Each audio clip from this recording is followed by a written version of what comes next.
காட்டும் திட்டத்தில் பார்த்தீங்க அப்படின்னா வந்துட்டு இந்த ப்ராஜெக்ட் கிட்டத்தட்ட ஒரு 4000 வில்லேஜ் பஞ்சாயத்தை ரீச் பண்ணுது. இது மூலமாக வந்துட்டு செல்ஃப் ஹெல்ப் குரூப்பை டெவலப் பண்ணுறதுக்கான ஒரு இம்பார்ட்டன்ட் மூமெண்ட்டாக இருக்குது. ஸோ தமிழ்நாட்டினுடைய எம்எஸ்எம்இயை வளர்க்குறதுக்காக 2 முக்கியமான ஆர்கனைசேஷன் வேலை செய்யுது. Fame Tamil Nadu, guidance Tamil Nadu. இவங்க 2 பேரும் பார்த்தீங்கன்னா எம்எஸ்எம்இனுடைய கெப்பாசிட்டி பில்டிங்க்கு வந்துட்டு இவங்க 2 பேரும் நல்லாவே வேலை செஞ்சிட்ருக்குறாங்க. ஸோ ஓவராலாக பார்த்தீங்க அப்படின்னா வந்துட்டு தமிழ்நாடு வந்துட்டு 15% ஆஃப் இந்தியாஸ் ஃபேக்ட்ரிஸ் இங்கே தான் இருக்குது. நேஷ்னல் எக்ஸ்போர்ட்டில் பார்த்தீங்கன்னா தமிழ்நாடு வந்துட்டு 3rd இருக்குது. இதெல்லாம் இம்பார்ட்டன்ட் இனிஷியேட்டிவ்ஸ் இன் எம்எஸ்எம்இ செக்டார்ஸ் இன் தமிழ்நாடு. இதில் பார்த்தீங்கன்னா விமென்ஸோடைய பார்ட்டிசிபேஷன் பற்றி நம்ம பார்க்க வேண்டியது இருக்குது. இப்போ பார்த்தீங்க அப்படின்னா 2024 மினிஸ்ட்ரி எம்எஸ்எம்இ கொடுத்த டேட்டா பிரகாரம் பார்த்தீங்கன்னா வந்துட்டு உத்யாம் போர்ட்டில் கிட்டத்தட்ட 6,23,000 விமன் லெட் எம்எஸ்எம்இஸ் இருக்கிறதா சொல்கிறாங்க நம்ம தமிழ்நாட்டில் மட்டும். ஓகே, இப்போ தமிழ்நாடு இதில் என்னென்னாலும் இனிஷியேட்டிவ்ஸ் எடுத்திருக்குன்னு பாருங்களேன்.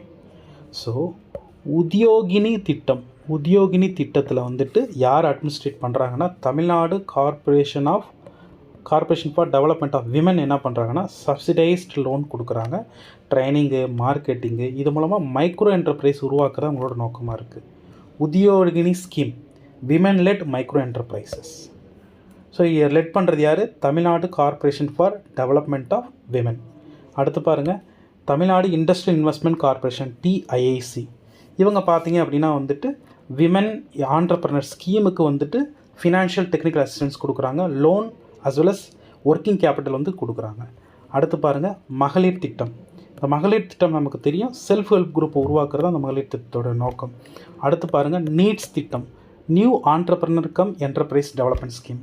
அப்படின்னா வந்துட்டு முதல் தலைமுறை ஆண்டர்பிரனர்ஸை வளர்க்குறது தான் வந்துட்டு எந்த திட்டத்தினுடைய நோக்கம்? நீட்ஸ் திட்டத்தினுடைய நோக்கம். அடுத்து பாருங்கள், Adi Dravidar and tribal development corporation வந்து ஒரு இனிஷியேட்டிவ் எடுத்துருக்காங்க. அவங்களும் வந்து மார்ஜினல் கம்யூனிட்டிக்கு வந்துட்டு பெட்டராக சப்போர்ட் பண்ணி தந்துட்டுருக்குறாங்க. ஸோ ஓவராலாக பார்க்குறப்ப விமென் வந்து பார்த்திங்கன்னா ரெஜிஸ்டர்டு விமென் லெட் எம்எஸ்எம்இ பார்த்தீங்கன்னா 23% இருக்குது, 23.5% இருக்குது.